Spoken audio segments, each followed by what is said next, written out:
know is, if Jonathan done got up on that Jason Lee talking shit about me, I'ma go on over there and talk shit about him. Be sure to like, comment, and subscribe. So he better have some good things to say about his mama this time. Okay? That's all I know. Because I still got some drawers somewhere as a souvenir. Okay? You better not have went up there, honey child, after he done got up in that jail talking about, mama, I'm sorry, mama, please, I'm sorry, mama, please. Can you tell the Lord I'm sorry? Can you tell the Lord, though, give me a break? Better not have went up over there playing with me. Girl, and I be over here minding my own business too. Trying to act my age. It ain't working though. Shit.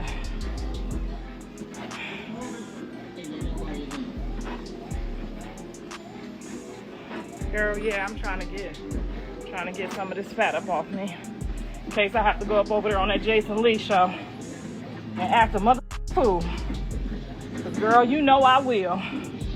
I'll go on that motherfucker and talk about his mama, his daddy, and his bald-headed granny. He better be glad Stanley, or what's his name? Shannon Sharp ain't called my. Cause I'd have went up on that motherfucker too. Now don't be getting on here talking about me to these motherfucking people that don't like me. Okay? Cause y'all already know I would get on that motherfucker, talk about you, your mama, your daddy, your bald-headed granny, your kids. Don't do it. Your stepmammy. I like that motherfucker Jason Lee up.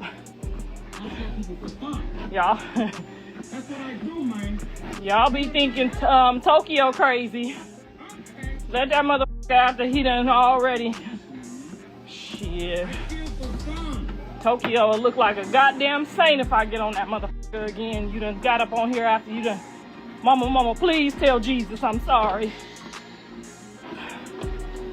Anyway, I'm gonna get back to doing my steps just in case he ain't said shit. Cause you know how they be bleeping shit out and chopping shit up to make a look crazy. You don't gotta try to make me look crazy. I am crazy, goddammit. Shit.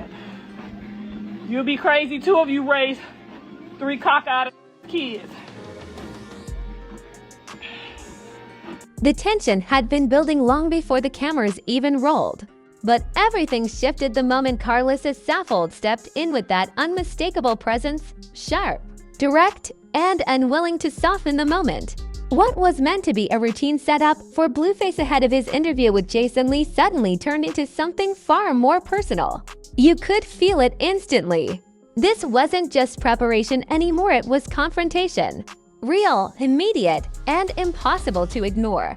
Karlissa's words weren't just loud for effect. They carried weight of built-up frustration and urgency that clearly couldn't wait.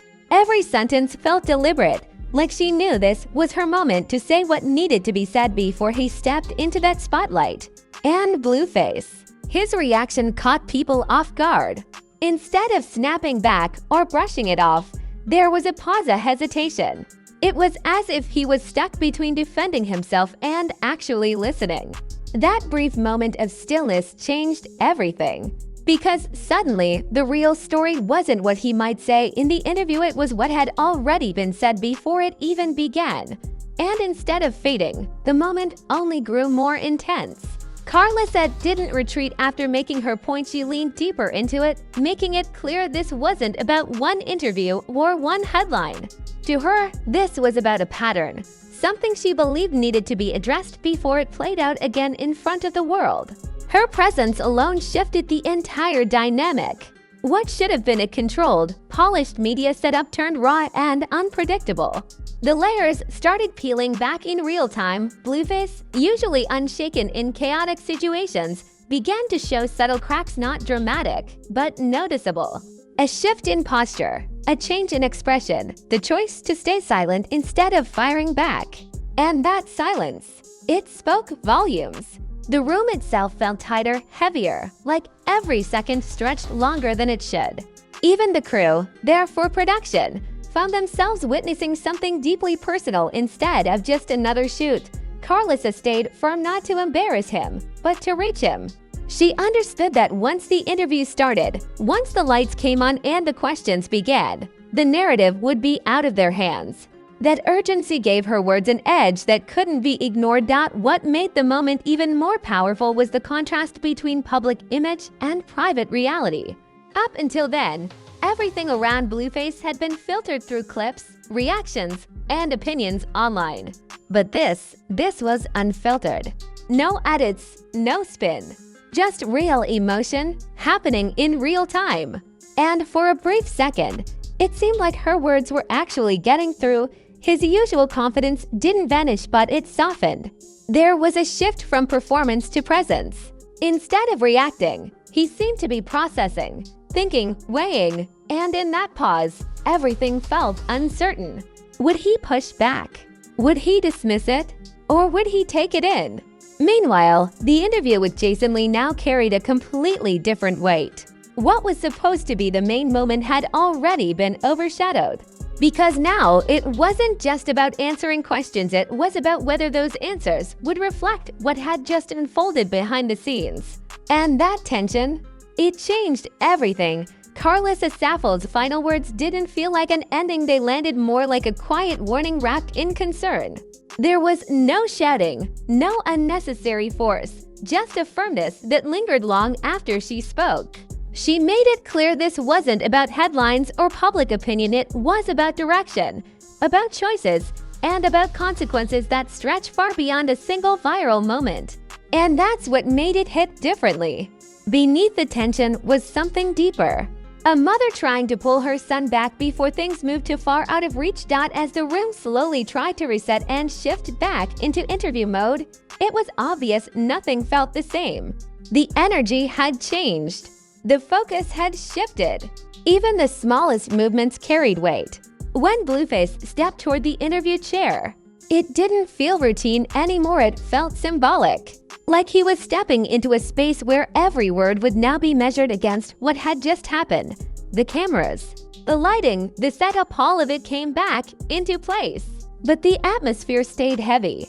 There was a quiet tension hanging in the air, something unresolved that refused to disappear. And maybe that's what made the moments so powerful. It didn't offer a clean ending. It didn't tie everything together neatly. Instead, it left behind real questions that couldn't be ignored. Would he carry her words into the conversation with Jason Lee? Would there be any sign of that internal shift everyone had just witnessed? Or would it all get buried the moment the spotlight turned on? Because in the end, that's what made this situation stand out. It wasn't just surface-level drama, it was a collision between reality and perception, between private truth and public narrative. And once those two collide, separating them becomes almost impossible. As everything moved forward and the interview was prepared to begin, one thing became clear: what happened before the cameras rolled might matter more than anything said during them. And in those final moments, the energy shifted again, but this time, it was quieter, heavier, more revealing than any loud exchange. The room settled, but not in a comforting way. It was the kind of silence that lingers after something real has been said, the kind you can't ignore. Blueface took his place, but something about him had changed. Not dramatically, not in a way meant for the camera, but internally. His usual confidence felt more measured now, like every move carried a second thought. Karlissa, meanwhile, didn't need to say another word. She had already said enough. And somehow, her silence spoke louder than anything else. She stepped back not in defeat, but with a sense of completion, like she knew the message had landed exactly where it needed to. Whether it would ever be acknowledged publicly didn't seem to matter at that moment. That's what made the ending feel different. There was no resolution, no apology, no dramatic reconciliation. Just a pause in the chaos filled with unspoken understanding and lingering tension.